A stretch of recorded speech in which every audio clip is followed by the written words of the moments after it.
Hello friends, welcome to exam Yug. Friends, इस video में हम डिस्कस करने वाले हैं कंप्यूटर से रिलेटेड प्रैक्टिस के बारे में, जो कि आने वाले एग्ज़ाम जैसे कि CPCT, ASI, LDC, steno, court और ITI, TO, ऊपा, इन सभी एग्ज़ाम के लिए काफ़ी इम्पोर्टेंट साबित होगा।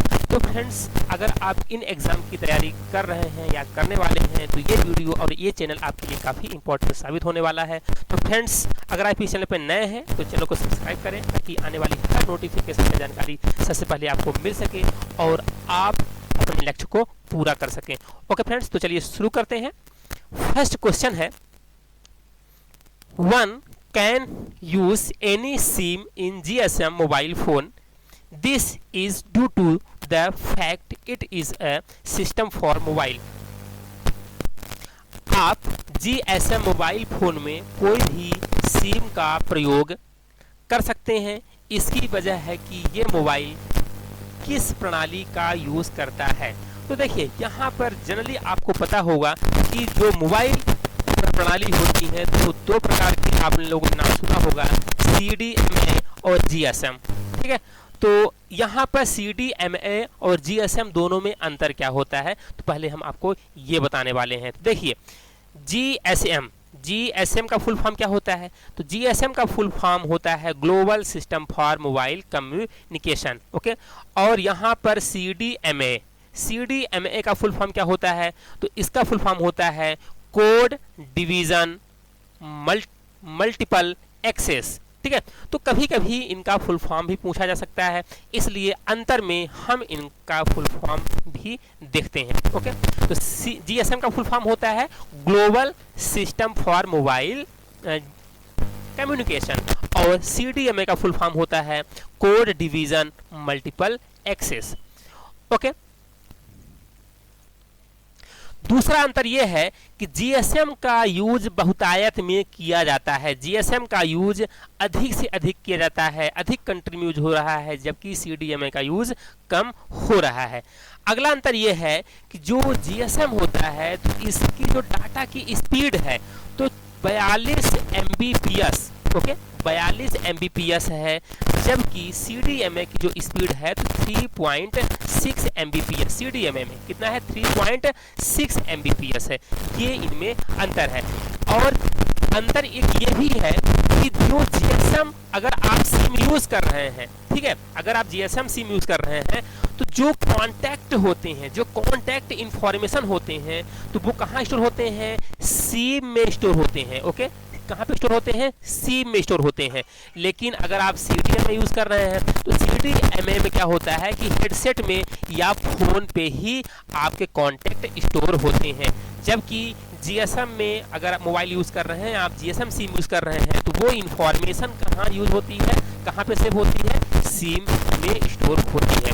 ओके, तो यहाँ पर जो इस क्वेश्चन के अकॉर्डिंग राइट आंसर दिया गया है कि आप अगर GSM सिम का यूज़ कर पा रहे हैं, GSM मोबाइल का यूज़ कर पा रहे हैं, तो यह किसकी फैसिलिटी है, तो ये ग्लोबल मोबाइल फोन की है, यानी कि ग्लोबल की है।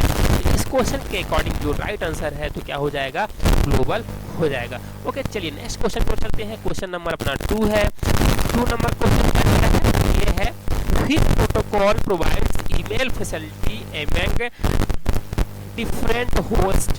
निम्नलिखित में से कौन सा प्रोटोकॉल विभिन्न होस्ट के बीच ईमेल की सुविधा प्रदान करता है। मतलब जैसे अगर आपको किसी को मेल करना है, किसी को मैसेज करना है, ठीक है, मेल भेजना है, तो इसके लिए कौन सी प्रोटोकॉल यूज करेंगे, इसके लिए आप यूज करेंगे SMTP, simple mail transfer protocol. Okay, तो यहाँ पर हम आपको बता देते हैं कि STTP और FTP HTTPS क्या होता है। देखिए, यहाँ पर STTP का मतलब बताते हैं, STTP वर्ल्ड वाइड वेब पर फाइलों और जैसे कि text file, image file, okay, text file, image file, audio file, okay, और वीडियो फाइल, ऐसी फाइल को भेजने के लिए, ट्रांसफ़र करने के लिए नियमों का एक सेट होता है। कौन, HTTP होता है, जिसकी मदद से हम फाइल्स को कहाँ तक भेज सकते हैं, सर्वर तक भेज सकते हैं। HTTP में अगला पॉइंट महत्वपूर्ण ये है कि HTTP का जो आविष्कार है तो किसने किया है, टिम बर्नर्स-ली ने किया है, जिसका आविष्कार www का किया। www का आविष्कार टिम बर्नर्स-ली, साथ में ही HTTP का आविष्कार 1990 में किया गया इसके द्वारा, ठीक है। अब यहाँ पर जो HTTP होता है तो फ्रेंड्स यहाँ पर HTTP को स्टेटलेस कनेक्शन या स्टेटलेस सिस्टम भी कहा जाता है। देखिए HTTP को हम क्या कहते हैं, HTTP को हम स्टेटलेस या कनेक्शनलेस भी कहा जाता है। इसको कनेक्शनलेस इसलिए कहते हैं क्योंकि जैसे मान लीजिए कि एक सर्वर है, ठीक है, ये हो गया आपका सर्वर हो गया और यहाँ पर हो गया आपका क्लाइंट हो गया, ठीक है। सपोज ये आपका सर्वर हो गया और ये है क्लाइंट, ओके। जब क्लाइंट क्या करता है, कोई भी यहाँ पर इंफॉर्मेशन को रिक्वेस्ट करता है, ठीक है, तो वो कहाँ जाता है, सर्वर पे जाता है। रिक्वेस्ट किया किससे, सर्वर से, और फिर सर्वर से रिक्वेस्ट करने के बाद सर्वर ने क्या किया कि रिस्पॉन्स दिया क्लाइंट को, ठीक है। इसके बाद काम खत्म, कनेक्शन क्या हो जाता है, क्लोज हो जाता है। कनेक्शन फिर क्या हो जाता है, क्लोज हो जाता है। फिर ये आपस में एक दूसरे को नहीं पहचानते कि भाई आप कौन हो, आप कौन हो, ठीक है। तो इसीलिए इसको क्या कहते हैं, ये कनेक्शन लेस होता है, यानी कि कंटिन्यू कनेक्टिविटी नहीं बनी रहती है, ठीक है। एक बार क्लाइंट ने रिक्वेस्ट मांगा किससे, सर्वर से, और सर्वर ने रिस्पॉन्स दे दिया और इसके बाद फिर काम खत्म, यानी कि ये कनेक्शन लेस होता है, HTTP कनेक्शन लेस होता है। और फ्रेंड्स एक चीज और यहाँ पे है HTTPS, तो यहाँ पर HTTPS का काम वैसे ही होता है जैसा कि HTTP का होता है, लेकिन अंतर इसमें यह है कि यहाँ पर लगा हुआ है यस मतलब होता है सिक्योर। ऐसी वेबसाइट जिस पे HTTPS लगा होता है वो वेबसाइट सिक्योर होती है। इसलिए आप कभी भी अगर ट्रांजैक्शन करना, जिस वेबसाइट में HTTPS नहीं होगा उसमें ट्रांजैक्शन करने से आपको बचना चाहिए, क्योंकि जो HTTP होता है तो HTTP सिक्योर नहीं होता है, जबकि HTTPS क्या होता है, सिक्योर होता है। तो ये HTTPS हैकर्स से बचाता है और जो भी आपका डाटा है, इंफॉर्मेशन है, उसको गोपनीय रखता है, हैकर से बचा कर रखता है। इसलिए हमेशा हमें क्या यूज़ करना चाहिए, HTTPS वाली वेबसाइट का यूज़ करना चाहिए जब हम क्या कर रहे होते हैं, कोई भी लेन देन पैसे से रिलेटेड ट्रांजैक्शन कर रहे होते हैं तब, ओके। इसके बाद अगला यहाँ पर है FTP। FTP का मतलब होता है फाइल ट्रांसफर प्रोटोकॉल, और हम FTP का यूज़ तब करते हैं जब हमें भारी मात्रा में लार्ज अमाउंट ऑफ डाटा को सेंड करना होता है सर्वर से या क्लाइंट पे, क्लाइंट से सर्वर पे हमें फाइल को ट्रांसफ़र करना होता है, तब हम FTP का यूज़ करते हैं। और टेलनेट का यूज़ हम तब करते हैं जब हमें सिस्टम को रिमोटली एक्सेस करना होता है, तब हम टेलनेट का यूज़ करते हैं। तो यहाँ पर मैसेज, सिंपल मैसेज भेजने के लिए जिस प्रोटोकॉल का हम यूज़ करते हैं उसका नाम है simple mail transfer protocol, okay. चलिए नेक्स्ट क्वेश्चन को चलते हैं। अगला क्वेश्चन है कि इंटरनेट यूजेस, इंटरनेट क्या प्रयोग करता है। तो आपने बहुत सुना होगा कि जो इंटरनेट होता है तो पैकेट स्विच का यूज़ करता है, और पैकेट स्विच के माध्यम से ही डाटा डिफरेंट रूट से डाटा ट्रांसमिट होते हैं, ओके। तो यहाँ पर पैकेट्स, और यहाँ पर देखिए सर्किट स्विचिंग भी दिया गया है। तो सर्किट स्विचिंग में भी क्या होता है, ट्रेवल्स, डाटा ट्रेवल्स होते हैं। पैकेट स्विचिंग में भी डाटा ट्रेवल्स होता है, लेकिन यहाँ पे दोनों में अंतर क्या है, ठीक है। तो यहाँ पर दोनों में अंतर आपको हम बताने जा रहे हैं। देखिए एक होता है पैकेट स्विचिंग, ओके। चूंकि आपको हमने बताया कि जो इंटरनेट यूज़ करता है तो पैकेट स्विचिंग यूज़ करता है, तो आपको हम बता देते हैं कि पैकेट स्विचिंग और सर्किट स्विचिंग, यहाँ पे पैकेट स्विचिंग और सर्किट स्विचिंग दोनों में अंतर क्या होता है, ओके। तो देखिए यहाँ पर जो सर्किट स्विचिंग होता है, पहले मैं उसको बताता हूँ। जैसे मान लीजिए कि कोई यहाँ पे एक टेलीफोन है और यहाँ पर एक बैठा व्यक्ति टेलीफोन करता है किसको, यहाँ पर बैठे हुए व्यक्ति से बात करना चाहता है, जो दूर बैठा व्यक्ति एक T2 है, ठीक है।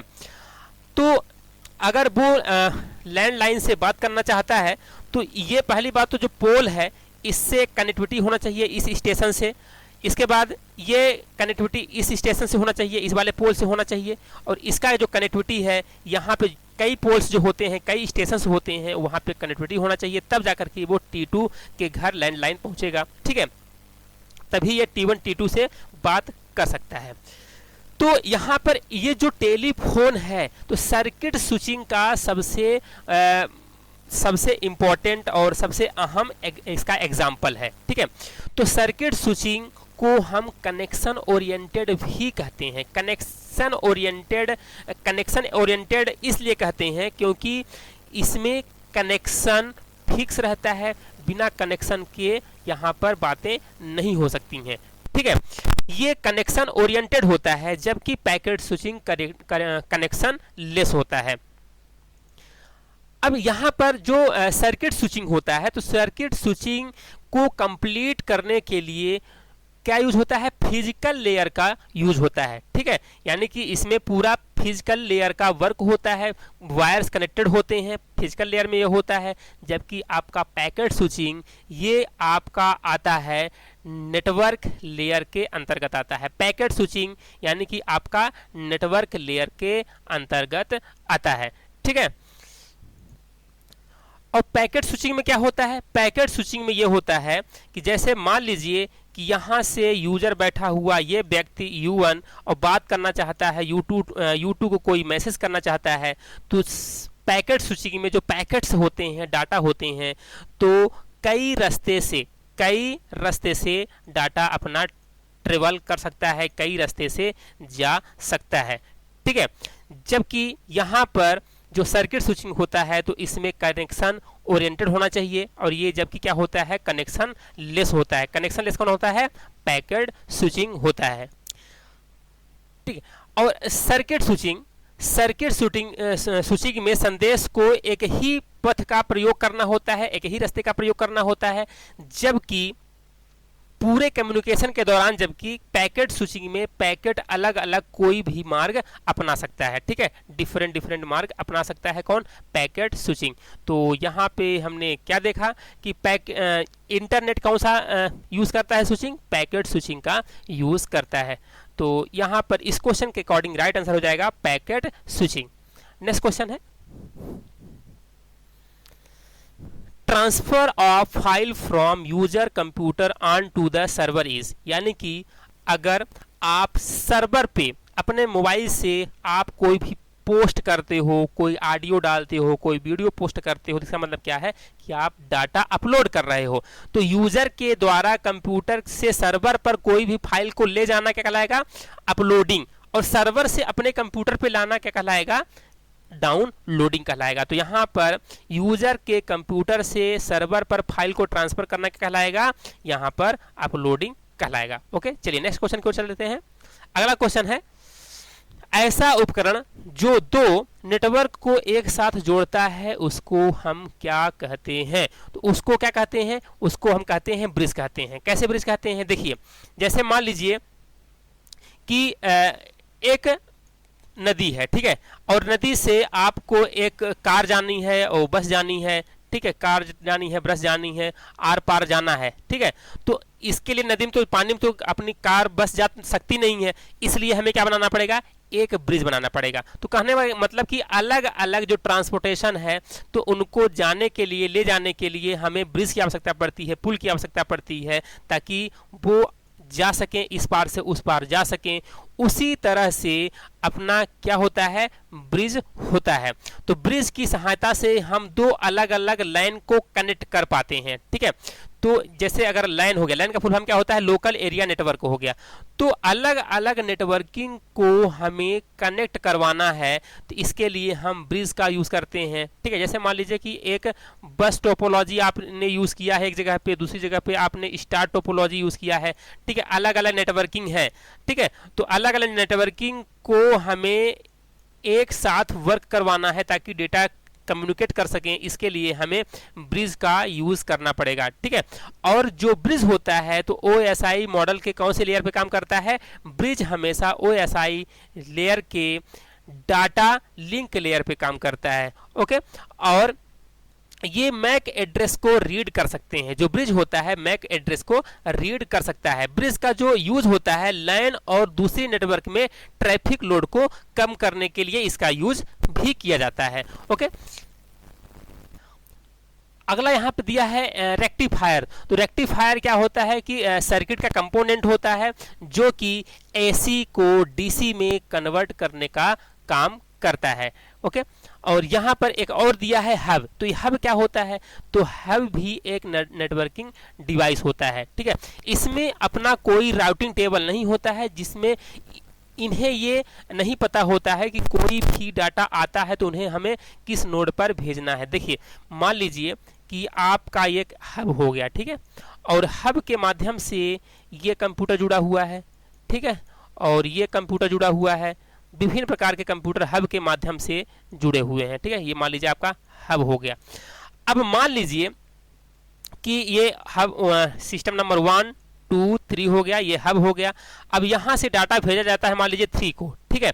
तो अब यहाँ पर जब भेजोगे डाटा चल के यहाँ पे आएगा हब के पास, तो हब को ये नहीं पता है कि हमें डाटा को कहाँ भेजना है। हमें डाटा को 2 के पास भेजना है कि 3 के पास भेजना है, इसको नहीं पता है हब को। तो हब क्या करेगा कि ये पूरे डाटा को, जो आपने डाटा भेजा है 3 के लिए, तो हब क्या करेगा कि इसको भी भेज देगा, इसको भी भेज देगा, और हब से जुड़े हुए जितने भी नेटवर्क पे PC रहेंगे सभी को हब क्या कर देगा? ब्रॉडकास्ट कर देगा। अच्छा, ब्रॉडकास्ट इसलिए कर देता है क्योंकि उसके पास खुद एक मैक एड्रेस का टेबल नहीं होता है कि वो पता कर सके कि हमको इंफॉर्मेशन भेजना किसको है। अगर उसके पास, हब के पास मैक एड्रेस के लिए टेबल होती कि हमको डेटा 3 को ही भेजना है, तो वो केवल 3 को ही भेजता। तो हब क्या करता है कि पूरे जगह पे जितने भी सिस्टम हब से कनेक्टेड हैं सभी को क्या कर देता है? इंफॉर्मेशन को भेज देता है, ठीक है। वो चाहे इंपॉर्टेंट 3 के लिए क्यों रहा हो, 3 के लिए हमने भेजा था लेकिन वो सभी में चला गया। तो हब का डिसएडवांटेज ये है कि ये पूरे नेटवर्किंग पे डाटा को ब्रॉडकास्ट कर देता है, भेज देता है, क्योंकि इसके पास खुद का मैक एड्रेस टेबल नहीं होता है, ओके। और जो हब होता है, तो हब डाटा लिंक लेयर में जो जो OSI मॉडल में 7 लेयर होते हैं, उनमें से ये किस में आता है? फिजिकल लेयर में आता है। जो हब होता है तो हब फिजिकल लेयर में आता है, ओके। इसके बाद यहाँ पर दिया है स्विच, ठीक है। तो ये स्विच क्या होता है? तो स्विच क्या होता है कि स्विच में मैक एड्रेस कंटेन करने की भी सुविधा होती है। तो मैक एड्रेस, चूंकि ये मैक एड्रेस कंटेन करने की सुविधा होती है, तो स्विच क्या करता है कि सभी जगह पे ब्रॉडकास्ट नहीं करता है। मतलब कि ये, जैसे मान लीजिए कि ये हो गया स्विच लगा हुआ है, ठीक है, ये हो गया स्विच लगा हुआ है, डिवाइस लगी हुई है, और इस स्विच से ये सिस्टम कनेक्ट है, और ये सिस्टम कनेक्ट है इस स्विच से, और ये सिस्टम कनेक्ट है, और ये सिस्टम कनेक्ट है, ठीक है। अगर मान लीजिए कि data 1 number system, 2 number system, 3 number system, 4 number system है, यहाँ पे स्विच लगा हुआ है, ठीक है। तो अगर आप डाटा भेजते हैं 3 नंबर को, तो यहाँ पर डाटा जाएगा कहाँ से? 1 नंबर से सीधे स्विच के पास जाएगा। स्विच के पास हमने क्या बताया कि एक मैक एड्रेस टेबल कंटेनर होता है जो कि मैक एड्रेस को कंप्लीट करके रखता है। यानी कि इस स्विच से जितने भी सिस्टम कनेक्टेड हैं तो सभी सिस्टम को IP के माध्यम से कनेक्ट कर दिया जाता है, और जितने भी सिस्टम IP से इस स्विच से कनेक्टेड होंगे तो सभी का IP एड्रेस और मैक एड्रेस किसके पास होल्ड रहता है? ये स्विच के पास रहता है। तो जैसे आपने डाटा 1 नंबर सिस्टम से भेजा, किसके लिए? IP3 पे भेजा। तो अब यहाँ पे स्विच को पता है कि भाई यहाँ पर 3 का IP एड्रेस कौन सा है, तो सीधे 3 वाले को ये सेंड कर देगा मैसेज। लेकिन हब में क्या होता था कि हब में क्या होता था कि मैक एड्रेस टेबल नहीं होती थी, जिसके कारण सभी के मैक एड्रेस को या फिर आईपी को स्टोर नहीं कर पाता था, जिससे वो क्या करता था कि वो पागल की तरह सभी को ब्रॉडकास्ट कर देता था, लो तुम भी इंफॉर्मेशन ले लो, तुम भी इंफॉर्मेशन ले लो, तुम भी इंफॉर्मेशन ले लो, स्विच करता था ऐसा। लेकिन ऐसा हब करता था ऐसा, लेकिन स्विच ऐसा नहीं करता। स्विच क्या करता है कि जिस को डाटा दिया जा रहा है केवल उसी सिस्टम को, उसी आईपी एड्रेस वाले सिस्टम को वो इंफॉर्मेशन को शेयर करता है, ऐसा स्विच करता है। ओके, तो चलिए यहाँ पर इस क्वेश्चन के अकॉर्डिंग जो राइट आंसर हो जाएगा क्या हो जाएगा, ब्रिज हो जाएगा। ठीक है, तो ब्रिज क्या करता है, ऐसा उपकरण जो दो नेटवर्क को, अलग अलग नेटवर्क को जोड़ने का काम करता है। कौन करता है, ब्रिज करता है। ओके, चलिए नेक्स्ट क्वेश्चन को चलते हैं। अगला क्वेश्चन है कि स्पैम इज, स्पैम क्या होता है, व्हाट इज स्पैम। तो आपने कभी कभी ये देखा होगा, अगर आप नेट चलाते होंगे, ईमेल आईडी चलाते होंगे, तो आपके मेल बॉक्स में कुछ ऐसे फालतू एडवर्टाइजमेंट आ जाते हैं जिसे आपकी आवश्यकता नहीं होती है। वो क्या होते हैं, स्पैम मैसेज होते हैं। वो हैकिंग के पर्पज से यूज किए जाते हैं, उनको हम जंक मेल भी कहते हैं। ठीक है, तो ये हैकर्स लोग क्या करते हैं कि इंफॉर्मेशन को ऐसे ही एडवर्टाइजमेंट के रूप में बना करके उसको क्या कर देते हैं, शेयर कर देते हैं, एडवर्टाइजमेंट कर देते हैं। अगर आपने उसमें क्लिक किया तो आपका सिस्टम क्या हो सकता है, हैक हो सकता है। तो क्षति पहुंचाने के उद्देश्य से भी ये ऐसा किया जाता है। ठीक है, तो यहाँ पर इस क्वेश्चन के अकॉर्डिंग स्पैम क्या होता है कि इलेक्ट्रॉनिक जंक मेल होता है। तो इस क्वेश्चन के अकॉर्डिंग राइट आंसर क्या हो जाएगा, electronic junk mail. Next question की ओर चलते हैं। अगला क्वेश्चन ये है कि in an office for connecting different computers which device must be used. अगर किसी ऑफिस में आपको अलग कंप्यूटर को जोड़ने के लिए किस यंत्र का यूज़ करना चाहिए, तो अलग सिस्टम को जोड़ने के लिए, आपस में कनेक्ट करने के लिए हम क्या यूज़ करते हैं, हब का यूज़ करते हैं। जैसा कि हमने आपको बताया कि हब का यूज़ कर सकते हैं, हालांकि स्विच का भी यूज़ कर सकते हैं, लेकिन यहाँ पे स्विच तो दिया नहीं है, हब दिया है, तो हब का यूज़ कर सकते हैं। जैसा कि हमने आपको बताया कि हब क्या करता है कि सभी पोर्ट पे जुड़े हुए सभी पोर्ट पे मैसेज जो होता है उसको ब्रॉडकास्ट कर देता है, सेंड कर देता है। तो अगर आपको ऑफिस में सभी सिस्टम को आपस में कनेक्ट करना है तो आप हब का यूज़ कर सकते हैं, और आप यहाँ पर राउटर का भी यूज़ कर सकते हैं, और आप डिफरेंट जो